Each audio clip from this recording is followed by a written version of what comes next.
Hello everyone and welcome to today's Mondaq webinar in association with Campbells, who will be discussing the latest developments in offshore asset recovery. My name is Dan Sampaio and I'm joined by a brilliant panel to take us through today's discussion. Paul Kennedy is a partner at Campbell's Cayman Islands office, specialising in cross-border asset recovery, economic sanctions and insolvency. Paul is a fellow of the International Academy of Financial Crime Litigators and was recently named Fraud and Asset Recovery Lawyer of the Year 2023 by Corporate Livewire magazine.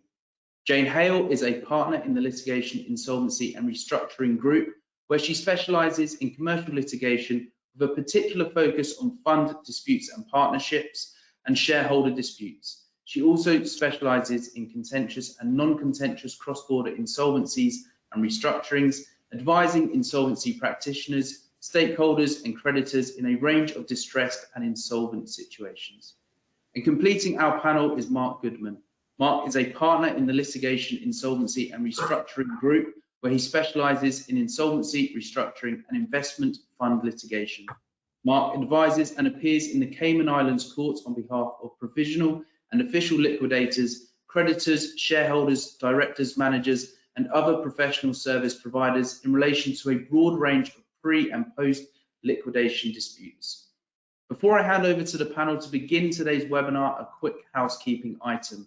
You can submit questions to our panel by typing them into the questions pane of the toolbar on the right hand side of your page, and the panel will endeavour to answer as many questions as possible in our Q&A session at the end of today's presentations. It's now my pleasure to hand you over to our panel to begin. Thank you.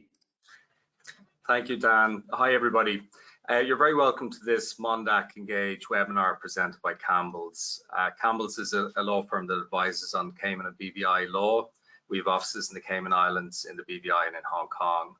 My name is Paul Kennedy. I'm a partner based in Georgetown and Grand Cayman. Jane Hale is a partner in our Hong Kong office, and Mark Goodman is the managing partner of our BVI office. So you have a representative of each of our offices here today.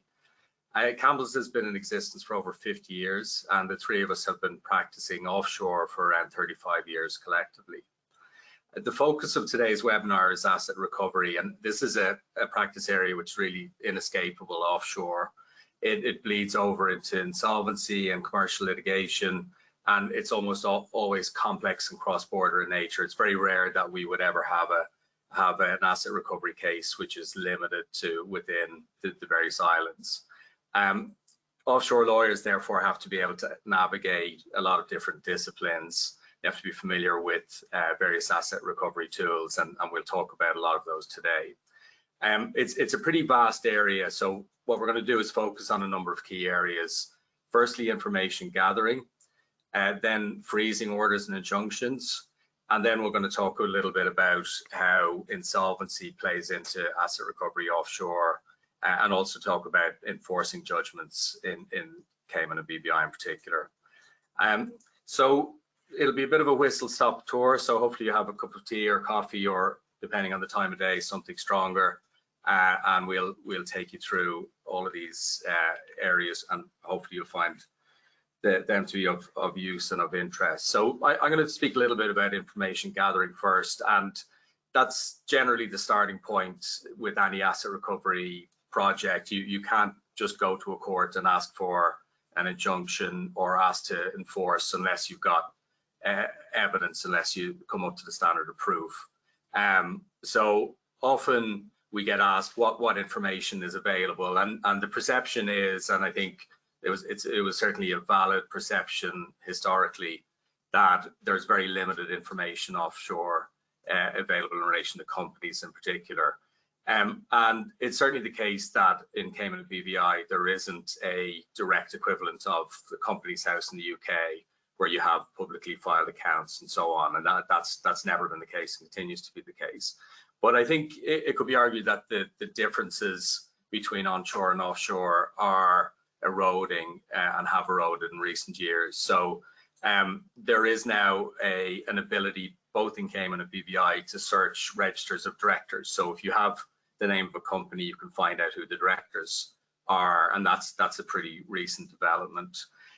There's also a registry of ultimate beneficial owners, of companies and trusts and various other types of entities. However, that can only be searched by law enforcement, but in the context of fraud, that is something that can come into play. The types of information rights that are available, it very much depends on the type of structure where the assets are. So exempted limited partnerships are used quite frequently for investment funds in particular, and limited partners in exempted limited partnerships have information rights which are enshrined in statute. That's not the case for companies generally. So a shareholder in a Cayman company does not have statutory information rights. So you generally have to use other avenues if you want to get information about a company where you are a shareholder, where there's been a fraud or where you need to recover assets. There are also common law rights. So if you have a situation where an agent is appointed, an asset manager, for example, you can require information, you can require them to deliver up documents pursuant to the common law of agency, as you would in the UK and a lot of other common law jurisdictions. So that's something that I think is sometimes overlooked, and people focus on what the statutory rights are, but that can also be quite a useful tool where you're trying to get information in a situation where assets have been dissipated. In Cayman, there was a statute known as the Confidential Relationships Preservation Law. So when Jane and Mark and I began practice, that was in place, and it made it a criminal offence for anybody on the island to provide confidential information as evidence, even where they were required by, say, a foreign court. That without a specific order of the Cayman court, that statute has since been replaced. There is a separate Confidential Information Disclosure Act which is now in place. It has removed the criminal penalty, so it has made it somewhat easier, and the way the judges have interpreted that new act has also made that whole area far less onerous, and it's not the obstacle it once was. And for example, in cases in the past, you had tax authorities applying in Cayman to get information from companies, and the courts restricting that information or limiting it due to the Confidential Relationships Preservation Law. So as I said, that is another example of where the level of transparency, I think, has gone up offshore in Cayman in particular, but also in BVI. And in BVI, as I mentioned, the directorship registers can now be searched, and there's also an ultimate beneficial ownership register, as in Cayman, which is also searchable just by law enforcement. One final point to mention on just the general ability to gather information, gather data, before I hand over to Jane to talk about some of the court processes that are available, is that in Cayman in 2019 and the BVI in 2021, data protection laws were introduced, and these are similar to what you would be used to from the EU and the UK in particular. So a data subject can file a data subject access request with any licensed entity here, trustee or a bank or whatever it might be, and where that entity holds personal data related to the data subject, they have to provide it subject pursuant to the statute. And that's something that we have used in recent years, where there's very limited information available and where a party is starting on the road to try to find out more about assets and about structures that they have an interest in. So that's something that I think is going to develop going forward. One caveat for that, and I think it's just a general caveat, the data, there's a carve out in the Data Protection Act for trusts, and generally speaking, it's far more difficult to get information about trusts outside of a court process. However, we've seen quite a bit in recent years people using court process to get trust information, get information about assets inside the trust, get information about who has interests and what rights are available to interested parties. So I'm going to hand over to Jane now, and she's going to speak to that. Thanks, Paul. So yeah, I'm going to discuss one of the legal avenues available in both Cayman and the BVI, where information is sought in aid of asset recovery. One particular way is something called a Norwich Pharmacal Order. What is a Norwich Pharmacal Order? It is effectively a court order that enables someone in certain circumstances to obtain information and documents from a third party. Norwich Pharmacal Orders have historically been and continue to be a very powerful tool in litigation to often uncover either the identity of wrongdoers or to facilitate asset tracing. Norwich Pharmacal relief has been around for some time. It dates back to a 1974 English decision, and what that decision effectively said, and this is been maintained until today, is that if a person through no fault of their own gets mixed up in the tortious acts of others so as to facilitate their wrongdoing, that person may incur no personal liability, but they come under a duty to assist the person who has been wronged by giving them full information and disclosing where possible the identity of the wrongdoer. The essential purpose of the Norwich Pharmacal remedy is to do justice. And the three conditions that must be satisfied, which is the same across BVI and Cayman. It's also the same in England and presumably in many other common law jurisdictions. But the first is that there must be an apparent wrong carried out or arguably carried out by an ultimate wrongdoer. It's been established, particularly in Cayman recently, that reasonable suspicion of willful evasion of a judgment debt meets that threshold. The second is that the Norwich Pharmacal Order must be necessary to enable action to be brought against the ultimate wrongdoer. And the third is that the person against whom the Norwich Pharmacal Order is sought must have been mixed up in the wrongdoing so as to have facilitated it and be able or likely able to provide the information necessary to enable the ultimate wrongdoer to be sued. Even if those three requirements are satisfied, the courts have a residual discretion whether it is right that an order should be made in all the circumstances. And while there hasn't been significant changes in the fundamental principles that govern the use of Norwich Pharmacal Orders, recent cases in both Cayman and the BVI have emphasised the need for flexibility and discretion in considering whether the Norwich Pharmacal remedy should be granted. And the burden for obtaining a Norwich Pharmacal Order in both jurisdictions is a good arguable case. In offshore jurisdictions, it's most common to compel third-party disclosure from registered agents or registered office providers. So those registered agents or office providers will have certain information and documents in relation to an entity that's been incorporated offshore. That will include registers of directors. As Paul said previously, it has been the case more recently that you can search a company for the names of the directors, but you only from that search at present receive the names of the current directors. You won't be able to receive names of any of the former directors.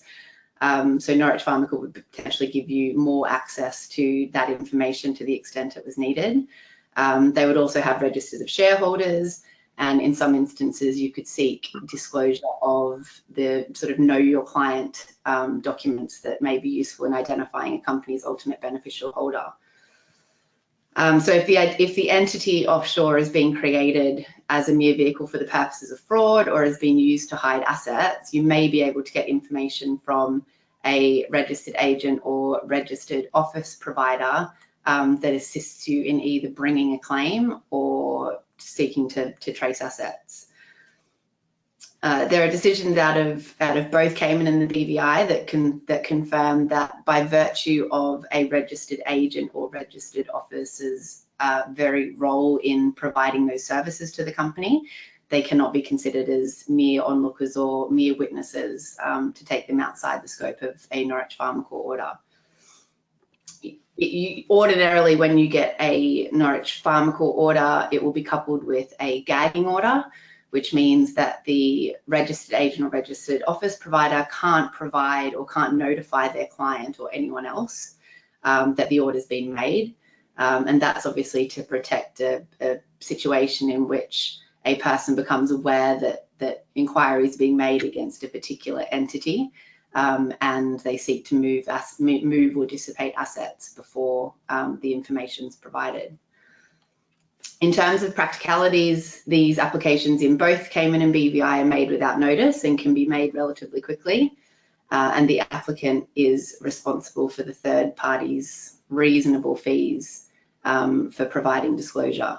I think one difference between Cayman and BVI is the BVI has now limited the amount of costs that can be recovered. Cayman hasn't done so yet, but you still need to establish reasonableness. And so I thought we'd come into some examples of recent Campbells cases that we have worked on assisting clients in obtaining third-party disclosure order. One recent case, we had a client who wanted to file proceedings in Hong Kong against an ultimate wrongdoer, suing them for a substantial unpaid debt, which was to the value of approximately US 150 million. However, prior to the commencing proceedings, it was discovered that the wrongdoer was put into voluntary liquidation by the sole shareholder and dissolved without notice to the creditor and without paying the debt. So the client came to us for advice in terms of what to do. Obviously, in that situation, the company should have, if the facts that we were provided were correct, the company should not have been dissolved, because if the company was solvent, the plaintiff should have been paid before dissolution. And if the company was insolvent, then the company's liquidation should have continued under the supervision of the court, and an official liquidator would have gone in and had the power to investigate what went on. In that particular situation, the plaintiff would have had direct potential causes of action against the voluntary liquidator or the directors of the company who swore any affidavit or direct declaration of solvency, or any person who was unjustly enriched at the expense of the plaintiff following a distribution of the company's property. So the applicant sought further information from the registered office provider, which included copies of statutory reports, accounts, what the liquidator was required to file under the provisions of the statute, and then copies of relevant resolutions, any declarations of solvency, to determine what went on. We had previously written to the registered office holder asking that they provide copies of the documents, but they refused to do so without a court order. And we were successful in obtaining a Norwich Pharmacal order for the client in that case. And the registered office provider delivered up those documents. That was in Cayman. Another quick example, in the BVI, we acted for the applicant who were liquidators of a failed cryptocurrency platform. The company had suffered losses in the region of 340 to 400 million from unauthorized cryptocurrency trades made by its former chief technology officer. And the liquidators had discovered as part of their investigations that there were 3 trading wallets with a BVI entity, and that the former officer had used that entity in relation to various trades. So the liquidators sought a Norwich Pharmacal order to determine whether any assets of the company were transferred to, from, or through that BVI entity. And we were able to again obtain information obtain the Norwich Pharmacal order and then obtain information from the relevant entity in relation to those wallets and those trades. I'm going to pass over to Mark now, who's going to give a couple of further examples. I'm just going to give one example, actually, which is a case called Trezevant, where we acted for the spouse of the wife in a divorce scenario where the husband and wife between them during the marriage had accrued assets approaching approximately $60 million. And upon the divorce, the husband was so determined not to give any of the assets to the wife, he committed 22 acts of contempt of court and was jailed for 6 months in the US. So by the time the case comes to us, we know there are assets in the Cayman Islands. We don't know which entities or individuals are holding them. We know there are assets which have been dissipated from the marital estate.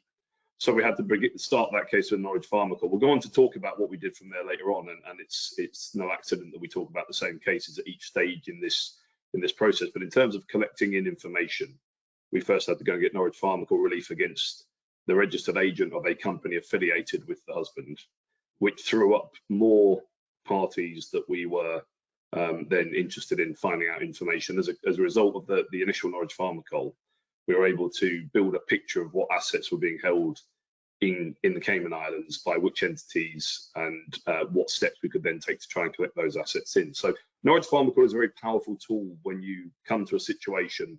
I think that the first part of this talk is all about how you collect in the information to build the case you want to bring to try and collect in, ultimately to collect in assets. Norwich Pharmacal is a very powerful tool for starting to build a picture of where assets might be, how the asset recovery strategy might be formulated. Other tools that we frequently see used in the Cayman Islands and in BVI are the processes in the US. We are very often the victims of what we might call long-arm jurisdiction from the US courts. We frequently see cases where the US court would accept jurisdiction. I had a case which was an English PLC with a major Cayman Islands-based shareholder, with one English director and one Canadian director, and the US court accepted jurisdiction over that company because one of the directors had sworn an affidavit while on vacation in New York, and that was sufficient to constitute doing business in the US. So it's very easy to establish, relatively speaking, jurisdiction in the US. And then the US has very pervasive powers which are analogous to what we can do from Cayman and BVI, which in turn is built on what's done in the UK. But these powers can be very wide-ranging and very useful tools. So there's two main ones that we frequently use. Section 1782 of the US Code, which is a federal statute that allows a litigant to collect in documents documents from the US for use in proceedings outside the US. We frequently see that now because it's a federal statute. That means you can apply in any state for orders requiring discovery of documents. The conventional wisdom is Florida is the state which is most generous. So typically you see these applications being made in Florida for orders against anyone based in the US for production of documents. It's a very powerful tool. We're in the process of considering how we might use that in a BVI liquidation, where the parties holding information are spread across multiple jurisdictions, and to go and collect information from each of them in their home jurisdiction would be a cost prohibitive exercise. Whereas if we're able to get a 1782 order from the US court that requires all of them who operate in the US, which is basically all of them, to provide information to us, that would be a very powerful tool for building a picture of where assets may have gone. The second tool we frequently see used in the US is Rule 2004, which is basically the analogous rule, but in the context of bankruptcy. So that's a bankruptcy rule that allows the court to order the examination of any entity by a creditor or any other party in interest. So a creditor, a Cayman-based or BVI-based liquidator would be able to take advantage of Rule 2004 to collect in information about the debtor's pre-petition financial and business affairs. In addition to that, we have seen a practice develop principally in New York, which we refer to as interbank discovery. It's maybe now more commonly known, but for a while it was a little known fact that all US dollar wire transfers route through a correspondent bank in New York. They're all based in New York. You can go to the court in the US and ask for an order requiring a subpoena, requiring them to produce information about wire transfers between particular named parties. And given that the currency is a global currency, the US dollar as a global currency means that in most of the fraud cases we see, most of the asset recovery cases we see, there is invariably transfers through US correspondent banks. And again, that helps you to build up a picture of where money may have gone, where it's moved from and to. As an extension of that, we've seen that same process used in more fact-specific scenarios. In a case called China Medical, we found that one of the fraudsters had disclosed $120 million of gambling losses on their tax return. We then subpoenaed every casino in Las Vegas to try and get a picture of where this 120 million had been gambled away. We have seen a similar approach in respect of a cryptocurrency case, Globix, where we are in the process of trying to seek that same kind of subpoena order against all of the crypto exchanges currently operating in the US. So there are in the US a number of tools that we can use which work in tandem with the tools which Paul and Jane just outlined to really help collect in as much information as possible.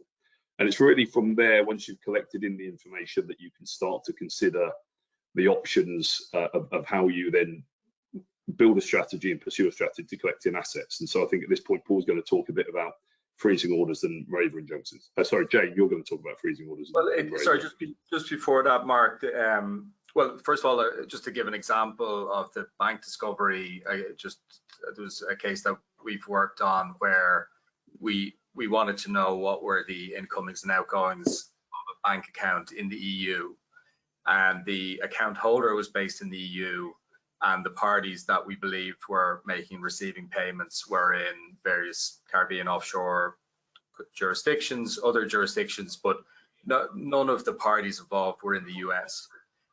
But because we knew there were US dollar transactions, we were able to get bank discovery in the US to tell us who was making those payments, where the payments were going. So it just shows you the sort of long reach of that tool.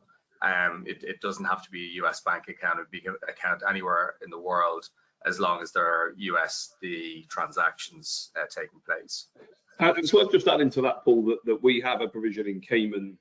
I think there's probably an analogue in the UK for examination of a banker's book under the Evidence Act. You can ask to see a banker's account in respect of a particular party. And so I think the point here is the interbank discovery in the US is a great example of how this can be used, but certainly by no means is it the only example. As Paul just said there, it is likely to be possible in a number of jurisdictions to actually collect in information from banks and other sources based on specific statutory provisions that allow you to build this picture of where money may have moved from and to. So I just want to talk briefly before we leave information gathering about something we've seen now a couple of times, and it's a situation where, and it's usually the wrongdoer, and it become obvious why. We've seen a number of instances of covert recording and hacking as really a tool, almost like a defense tool by parties. So there was a case ongoing in this jurisdiction recently where liquidators were appointed, and the parties, the asset managers who were under investigation, they themselves began covert surveillance of the liquidators. So they were actually recording them on city streets and so on, and using that information as part of their defense strategy. There was a lot of publicity recently about the Republic of Nigeria case where there was an arbitration. The result of the arbitration has since been overturned because the plaintiff in the arbitration had access to privileged communications between the defendant, in that case, the Republic of Nigeria, and their lawyers. And I've experienced this firsthand. I was involved in a case where emails between me and a client directly with no other party copied turned up in the hands of the other side in foreign proceedings. And my client, it turned out, had been hacked. So it's something we're seeing more and more often. It's certainly not an asset recovery tool. It's something that's being used by unscrupulous parties. But I suppose when you take a step back and think about it, if a party is willing to commit fraud, is willing to dissipate assets, they're probably willing to take these types of steps as part of their defense strategy. So it's just something for people to take account of, to bear in mind, and particularly with communications with clients, make sure that they're fully secured. So we've talked about information gathering. As Mark said, that's usually a precursor to other concrete steps being taken, such as freezing orders, enforcement, and so on. So the first of those is freezing of assets, and I'm going to hand over to Jane for that. Thanks, Paul. Yeah, so another powerful tool in both litigation and asset recovery processes is a freezing injunction, or what is known as a moravian injunction. It is a recurrent enforcement problem, I think, in onshore, offshore situations where, you know, by the time an onshore court has handed down the judgment, there's nothing of value against which to enforce, because the offshore defendant has taken steps to further hide or dissipate their assets. And so the moravian injunction is essentially a court order that freezes the assets of a party to prevent them from being dispersed, sold, or reduced in value, or moved out of the relevant jurisdiction before a judgment can be enforced. Both the Cayman and BVI courts can issue a freezing injunction in connection with proceedings brought in either Cayman or BVI, but they can also issue a freezing injunction in relation to proceedings which have been brought in foreign jurisdictions and which are capable of giving rise to a judgment debt that would be enforceable in Cayman or the BVI. In order to obtain a Moreover injunction, the plaintiff must have an arguable case, and there must be a serious question to be tried. And the plaintiff must also satisfy the court that the injunction should be granted, and on the balance of convenience, it would be just and convenient to grant it. When we act for clients in these types of matters, we also have to demonstrate to the court that damages would not be an adequate remedy. The injunction is refused. So in situations where a client can be compensated by a monetary sum and that monetary sum is available, it's more difficult to obtain a freezing injunction. It is considered a drastic remedy, but we've acted in many cases where freezing injunctions have been granted in support of proceedings or also on a freestanding basis. So historically, it was necessary to have an existing claim against the defendant within the jurisdiction. But as I said, it's now the case in both Cayman and more recently in the BVI that both courts can grant freestanding Moreover injunctions in support of foreign proceedings. So that's just a quick summary of the jurisdiction, and Paul's going to cover the Chabra jurisdiction. Thanks, Jane. Yeah, so just briefly on this, the Chabra jurisdiction is really a development of the freezing jurisdiction. And I mean, just to sort of give you an example of how this works. So let's say Jane has been defrauded and she is claiming against Mark, who's the criminal mastermind who has taken all of her assets. Mark doesn't actually have the assets. The assets were given to me in the Cayman Islands to hold for him. Jane can come to the Cayman Islands and get a Chabra injunction against me and prevent me from dissipating or otherwise using the assets. So you can see how that is a particularly useful tool offshore, where assets are normally held in those types of third-party structures. The key to the Chabra jurisdiction is what's called the enforcement test. So Jane would have to prove to the Cayman court, to the satisfaction of the Cayman court, that she would be able to enforce, if she gets a judgment against Mark, that she would be able to enforce that against the assets that I have in my hands. In some circumstances, in some cases, that's straightforward. In others, it's not, particularly where, let's say, Mark has settled the assets into a discretionary trust where I'm the trustee. So that, as I said, it's quite useful. It's a development that has been used a lot in recent years since it came in, and the leading case, and it's actually a case that's been taken up by the English courts, is Al-Ghasaibi and Saad, which was a long-running fraud case in the Cayman Islands, and there's a decision from the Cayman Court of Appeal, which has now become one of the leading cases on the enforcement test.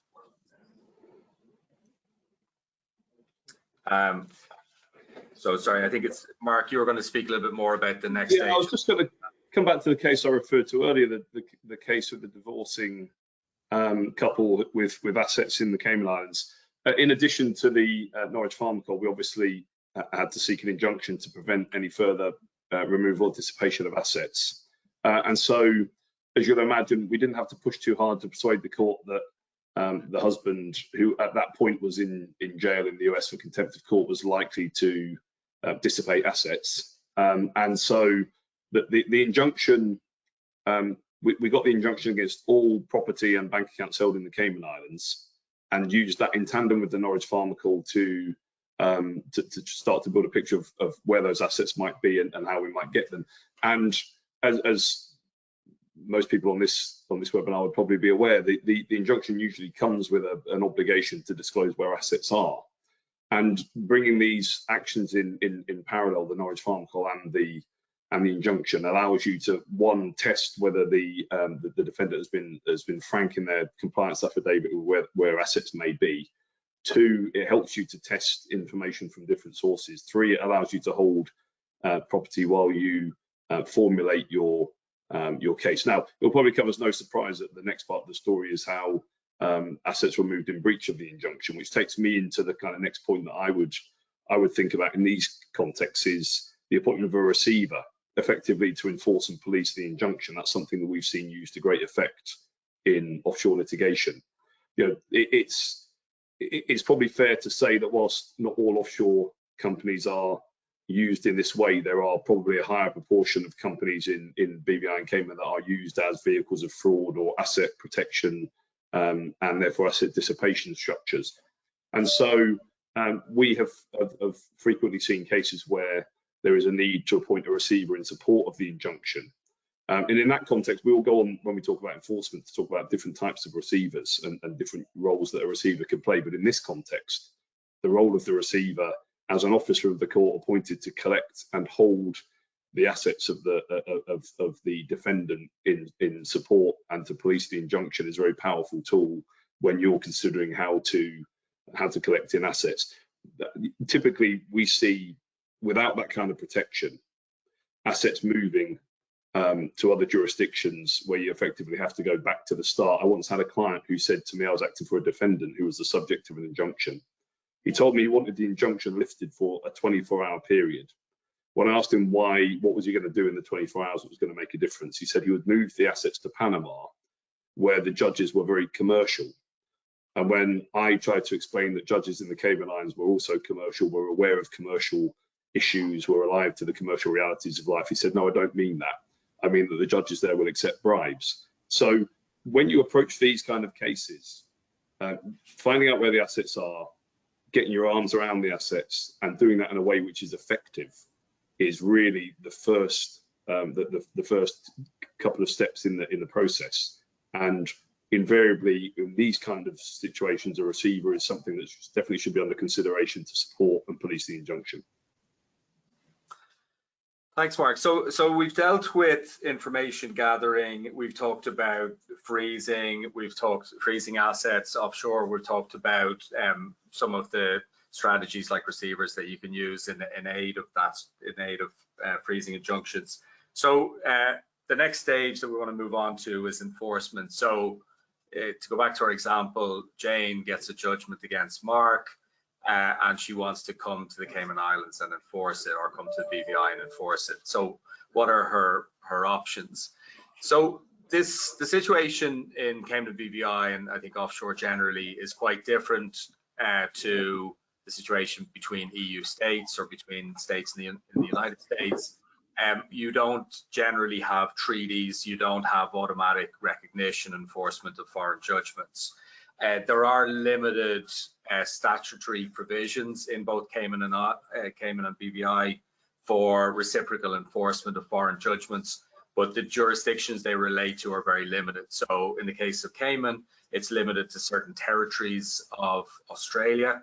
In the case of the BVI, it's limited basically to the UK and other Caribbean jurisdictions and Australia as well. I don't know why there's so much focus on being able to enforce Australian judgments, but maybe Jane can enlighten us on that. So the general common law rules then apply, and that's normally the test, is the test that's in the conflict of laws textbooks, and that's been used multiple times both in the UK and in the offshore jurisdiction. So whether the court issuing the judgment had personal jurisdiction over the defendant, whether the judgment is final and conclusive, whether the judgment has been obtained by fraud or in breach of natural justice, and whether the judgment is contrary to Cayman Islands public policy. So there's a number of cases considering all of those tests, and I won't go into them here, but normally the challenge to enforcement is that one of those grounds has not been complied with, and that's where the defendant will often try to pop up and make life difficult for the party and try to enforce the foreign judgment. Once you have recognition, then the foreign judgment can be enforced in the normal way. There is a procedure where you issue a writ of summons and serve that on the defendant, and then the court is not going to rehear the merits of the foreign proceedings, but they will allow you to enforce in the normal way. And again, this is both Cayman and BVI. And the tools available to enforce, I think, will be familiar to any UK practitioners.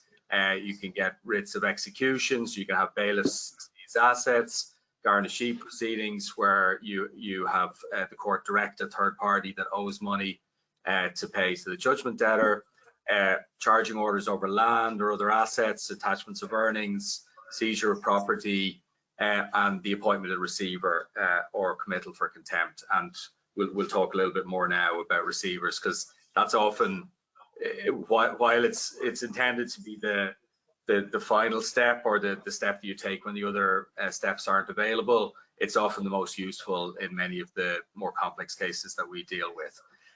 But just before I hand over to that, just a quick word on arbitration, enforcement of arbitration awards. Again, Cayman and BVI are very arbitration-friendly jurisdictions. So there are statutes in place which are based on the UNSTRAL model law and the New York Convention on Recognition of Foreign Arbitral Awards, and they provide for a very simple method of having foreign arbitral awards recognized and enforced. And once you have leave to enforce from the court, you can enforce foreign arbitral awards in the exact same way as a judgment of the Cayman or BVI court.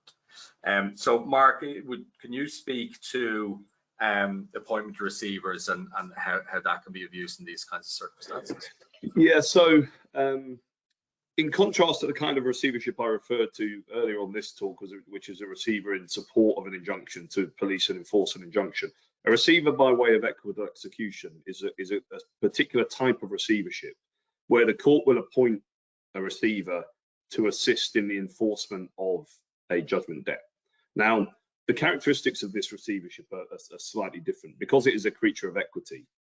Most people on this webinar will understand that equitable remedies are generally only available when legal remedies are not adequate to provide relief. So when the other more conventional enforcement strategies that Paul outlined are not available for any particular reason, or they won't allow effective enforcement of a judgment debt, then the receiver by way of equitable execution can be used to take a more a broader approach to how you enforce. There's a great example of this from the Privy Council in the TMSF case, where a receiver was appointed by way of equitable execution to exercise a right under a trust to revoke the trust settlement to collect assets back to the judgment debtor for enforcement. Now, what is ordinarily required is not a particularly high threshold. It's to show that there would be some challenge or difficulty in enforcing through the usual routes. And what we would commonly expect to see in the context of Cayman and BVI is if there is a company in Cayman or BVI which is holding or has held assets on behalf of a judgment debtor, what appointment of a receiver can allow you to investigate, appoint a liquidator over those companies or appoint directors to those companies to allow an investigation into where assets of those companies may have gone and whether there is any recovery which could be made into that company. Now, we have done this very recently in a case called Segro. The context of that case was a judgment awarded in Brazil, which was then recognized in New York against two judgment debtors. The judgment debtors owned two companies in BVI. One was wholly owned by the husband and one was jointly owned by the husband and wife, who were the judgment debtors. So we realized that a charging order over the shares was unlikely to assist in the enforcement strategy, because the charge over shares just really allows you to get an order for sale, and in a closely held asset protection company with no trading activity, no published accounts, who is going to buy the shares in that company? And our argument to the court was it doesn't assist either the judgment creditor or the judgment debtor. The judgment creditor is unlikely to be able to realize any value, and the judgment debtor is not likely to realize any benefit from the sale, in the sense that there'll be nothing that would reduce the amount of the judgment debt. And thirdly, there's an inbuilt protection in the equitable receivership, in the sense that a sale of the shares by a party holding a charge over those shares carries no equity of redemption. In other words, if the shares are sold for a nominal sum, then that's as much as the credit the judgment debtor ever receives. Whereas if a receiver appoints directors or liquidators who collect in substantial assets from that company and make a distribution, the judgment debtor not only gets the benefit of any reduction of the judgment debt, if there is a surplus, if there is an equity of redemption, that goes to the judgment debtor. And so we have found it relatively easy to persuade the BVI court that this is an appropriate mechanism to allow us to collect in assets from companies owned by judgment debtors, where the point is the receiver's role is to take control of the companies and either distribute assets in those companies or investigate where any assets may have gone before making a distribution. And the waterfall of distribution in that situation is that the creditors of the company would be paid first. Then the money goes to the judgment debtor by way, to the judgment creditor by way of a distribution from the receiver holding the shares, and then any surplus would go to the judgment debtor. So it's not entirely without risk, in the sense that if a company has substantial creditors, then it may be that the money doesn't flow out to the judgment creditor. But in circumstances where, as is the case in many of these enforcement cases, you're really trying to find assets in a very complex situation where parties are deliberately trying to conceal them. This is a very valuable tool for finding out where assets have been or may have gone, which helps to build out the enforcement strategy and is probably far more flexible and broad in scope than the conventional enforcement strategies that Paul referred to. Thanks, Mark. And that's often linked to the appointment of liquidators, and we're going to talk a little bit about liquidation and winding up. And it's really impossible to talk about offshore asset recovery without talking about insolvency and the appointment of liquidators. And really, a lot of what we see, what we deal with as insolvencies in the Cayman Islands and BVI are fraud related. It's not the situation that people might be more familiar with onshore, where it's a trading business has failed and you're dealing with laying off employees and things like that. Normally, what we deal with are structures that are designed to hold assets in one way or another, whether it be an investment fund or a special purpose vehicle, whatever it might be. The assets are locked in there, or they're held through a structure where that entity is part of it. So the appointment of liquidators is generally pretty key to what we do in terms of offshore asset recovery. So I'm going to hand over to Jane to talk a little bit about that. Yeah, before I get on to the appointment of liquidators, Mark, I was just going to say in your Ciagro case, that obviously winding up of the entity and appointment of liquidators in that way wasn't an option there, because you had two individual defendants. And so the individual defendants held the shares in the BVI entity, even though the end goal was to appoint liquidators to be able to take the steps that liquidators can take. The difficulty you had was you were working with individual defendants. Exactly right. We had no standing to petition against these companies directly, because we had no claim against them. And so by taking control of the shares and using the shares to appoint liquidators, we're effectively able to achieve the same objective. And now liquidators are in the process of being appointed, who will be able to conduct the full investigation. Yeah. And so that segues into the appointment of both, or either provisional liquidators or official liquidators in the context of asset recovery. Both are again very powerful tools. In relation to provisional liquidation, if a company is suspected of wrongdoing and assets are at risk of being dissipated, both the Cayman and BVI courts may appoint a provisional liquidator to protect the company's assets.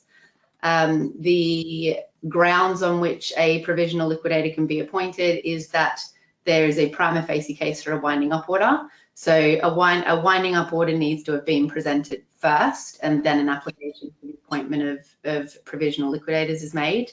It can only be made by a creditor or contributory of the company, or in Cayman, the Cayman Islands Monetary Authority.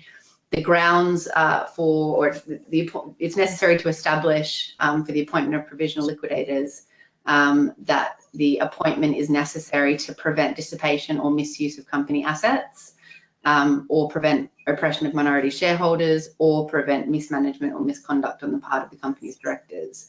The main ground that we see for these types of appointments is the prevention of the dissipation or misuse of the company's assets. Once those conditions are satisfied, the court then has a discretion to grant the provisional liquidators such powers as the court considers necessary and appropriate to prevent that dissipation, misuse, mismanagement, or misconduct and to ensure that the company's assets are properly protected pending the hearing of the winding up petition. It's also possible to adjust and extend powers of those provisional liquidators depending on particular problems that are counted once the provisional liquidators are in and investigations started, or needs that the provisional liquidators identify due to changing circumstances. The appointment of official liquidators is obviously once the winding up petition is then heard. The official liquidator is probably the most powerful asset recovery tool because they displace the directors and are given very wide powers by both the BVI and Cayman courts. In addition to any claims that a liquidator could bring in the name of the company, so company claims that the company already had, the liquidators also have statutory claims that they can bring on account of their appointment relating to clawback claims, so where either payments have been made out when the company was insolvent and just prior to the winding up order being made, or creditors have been preferred and certain creditors have received payment where others haven't when the company is insolvent. Those liquidators have certain statutory powers to be able to try and claw back funds for the benefit of the estate. A lot of the work that we do, as Mark and Paul were saying, is acting for office holders in these situations. So advising liquidators in relation to potential claims that they can bring both in the name of the company, but also in relation to the statutory claims that they can bring in relation to clawback and fraudulent trading and other claims. I'm very conscious of the time, so I'm going to stop on the winding up section there, and perhaps we can pause for questions. We've got a couple of other topics to cover, but we'll see how we go. There is actually a question which I think is a very useful way to conclude. I was going to talk about crypto assets because these days it's not really barely counts as a webinar if someone doesn't mention crypto. So crypto is a species of property. You deal with crypto in exactly the same way you do with other assets. There are some complications in terms of service of documents, and the court's been very flexible about that. That's everything you need to know about crypto for now. The question that we've had is some funds were invested with a lender in Dubai. They've broke their agreement and they're not returning the funds. How do we proceed to get funds returned? Now, you'll appreciate that none of us are lawyers in Dubai, so precisely how you do that in Dubai is not something we can comment on. But in general terms, this is a good example of the kind of inquiries that we get on a daily basis. And what it is a good way to pull together the strands of what we've just been talking about for the last 50 minutes, which is you would need to start by getting information. That's step one. Where are the counterparties here? Are they all in Dubai? Is there only one? Are they in Dubai or the DIFC? Where do they hold their assets? Because where somebody is incorporated and where they hold their assets in the offshore context is almost invariably not the same place.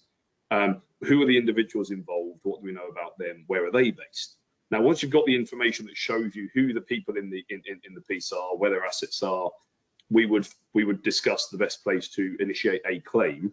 That's ordinarily going to be either the jurisdiction in which the defendants are based, or any jurisdiction which has jurisdiction by virtue of a contractual agreement. And in some cases, that may be more than one jurisdiction, and so in which jurisdiction is likely to be the most defensible and the most favourable for obtaining a judgment. Once you are able to obtain in any jurisdiction a judgment against these people for breach of contract, and we were able to find that they had assets in Cayman or the BVI, well, how do we do that? We talked about Norwich Pharmacal, we talked about US discovery, we talked about interbank discovery through correspondent banks in the US. So once we try and find out where their assets are, and assuming for the purposes of this example, there are assets in Cayman and BVI, you would call us. We would, to the extent necessary, seek further information from the courts in Cayman or BVI, parties in Cayman or BVI about transactions with these counterparties, where money may be, where money may have gone. We would seek an injunction if we thought there was a risk of dissipation of assets in Cayman or BVI, or where there was a cause of action in Cayman or BVI and a risk of dissipation in other jurisdictions under the Shabra jurisdiction. Once we have identified where the assets are and got our arms around the assets, and if necessary, consider the appointment of a receiver to support the injunction, we would then seek to recognise a judgment obtained from Dubai or any other jurisdiction as a means of giving us a right to commence the enforcement action that Paul discussed. Where none of those conventional enforcement mechanisms are available, we would look at equitable receivers by way of equitable execution, to take a broader strategy to enforcement. Or if it was a company that we had a claim over, we might use the judgment to petition for the appointment of liquidators. Now we have a third party in control of the debtor company, and they can then go in and investigate misappropriation of assets, clawback type claims, where assets might be and how they might be collected before making a distribution. So that's a really quick example of how everything we've talked about on this webinar, in the context of a specific question, how you pull all this together to develop a strategy. And so whilst enforcement in Dubai and various other jurisdictions, both in the Middle East and in China, can be very difficult, certainly that's the way you'd approach it. And invariably, these people have money in offshore jurisdictions. That's where they keep it. We would be able to probably assist in collecting in at least some of the assets that have been taken and not paid back. So